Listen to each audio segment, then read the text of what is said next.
Мнение. К началу войны в 1941 году в советской Киргизии проживали 1,5 миллиона человек. На фронт отправился каждый 4-й кыргызстанец.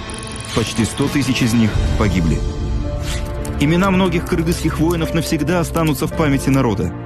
Так, например, 20-летний красноармеец Чолпонбай Талибердиев закрыл телом пулемет, а летчик Исмаилбек Таранчиев направил свой горящий самолет на скопление вражеских танков.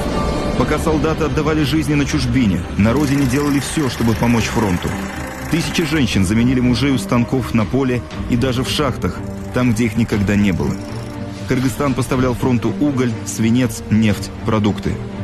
По всей республике задымили трубы заводов и фабрик, эвакуированных из Украины, России и Беларуси.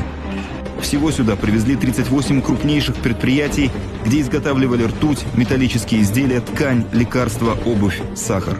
За годы войны объем промышленной продукции Кыргызстана возрос на 22%. В сфере металлообработки показатели выросли в 3,5 раза, а машиностроение более чем в 10 раз.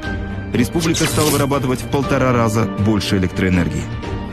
Работницы заводов приходили домой поздним вечером, но и после работы они не отдыхали. Ночь напролет они шили бойцам тулупы, вязали варежки, шарфы. Теплая одежда, изготовленная руками кыргызских женщин, вагонами шла на фронт. Дорогие красноармейцы, у меня нет детей, однако любовь у меня к вам такая, словно вы все мои сыны родные, горячо любимые. Я посылаю вам то, что смогли сделать мои старые руки. Такую записку из Киргизии получили красноармейцы вместе с пуховыми варежками и шарфом. Люди отправляли на фронт все, что только могла дать кыргызская земля. Например, школьники в горах собирали шиповник, исыкульский корень и эфедру. Потом из этих растений делали лекарства и витамины для лечения раненых солдат.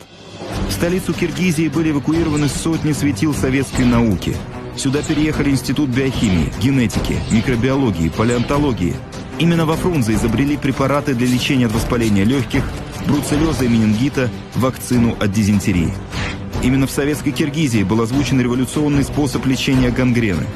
Если раньше смертность при этом заболевании доходила до 80%, то после новой схемы применения лекарства она снизилась до нуля.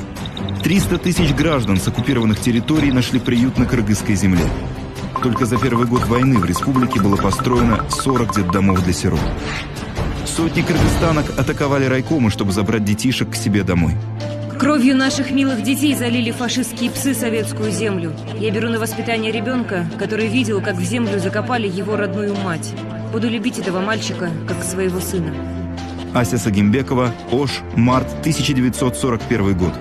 9 мая 1945 года жители Киргизии плакали.